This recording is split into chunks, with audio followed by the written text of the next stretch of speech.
মাম্মাম রেডি হয়ে বেরিয়ে যাবে এখন স্কুলের দিকে। তার আগে তো এই যে দাদু ঠাম্মির থেকে একটু আদর খেয়ে নিল আর নিজেও একটু আদর করে নিল। আর এদিকে মাম্মাম আজকে ভীষণ খুশি স্কুলে যাবে বলে। মামকে স্কুলে দিয়ে এসে আমিও খেয়ে নিয়েছি আর বড়মশাই খেয়ে দিয়ে চলে গেছে দোকানে। আর এদিকে আমিও বসে বললাম, এদিকে দুপুরে রান্নাবান্নার আয়োজন শুরু করে দিয়েছি। এদিকে আজকে কাঁঠাল দিয়ে ডাল রান্না করবো। গাছে থেকে বাবা একটা কাঁঠাল পেরেছে, বেশ সুন্দর কাঁঠালটায়, সেটাই কেটে নিলাম। আর এদিকে একটু সেদ্ধ করে নিলাম, সেদ্ধ করে ডালটা বানিয়েও নিয়েছে। আধা রান্না সেরে মাম্মামকে আনতে গিয়েছিলাম। বাবা সেই কখন থেকে বলছে যাও ধৃতিকে নিয়ে আসো নিয়ে আসো। আমার স্কুল ছুটি দেয় সেই 11টার দিকে, আর বাবা তো 10টার দিকে আমাকে বলতে থাকে তাড়াতাড়ি করে রেডি হও রেডি হও রেডি হোক। যাই হোক, মামামকে নিয়ে এসে ভাত টাত খাইয়ে ঘুম পাড়িয়ে দিয়েছিলাম। আর আজকে আমার শরীরটা এতটা টায়ার্ড লাগছিল, আমিও শুয়ে ঘুমিয়ে পড়েছিলাম।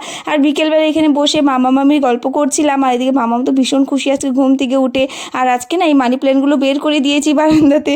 আর মামার এই দুষ্টামিগুলো দেখলে কি বলবো, সারাক্ষণ এই বিকালটা এইভাবেই কেটে গেল। আর এই তো সন্ধ্যা হতে হতে মনে পড়লো, এই তো এই পেঁয়াজের খোসাগুলো ভিজিয়ে রাখবো, তো কালকে সকালে এই জলটা দিয়ে দেবো। গাছগুলো কিন্তু খুবই ভালো থাকে এই পেঁয়াজের খোসার জলটা দিলে। এখন গাছগুলোতে জল দিয়ে দিলাম। আর জল দিয়ে দিতে চোখে পড়লো এই ঝুড়িতে দেখুন আমার এই ডালিয়া গাছের কলিটা যেটা বড় হয়েছিল সেটা ভেঙে গেছে। যাই হোক, এতটুকুই রাখছি আজকে। রাধে রাধে, বাই।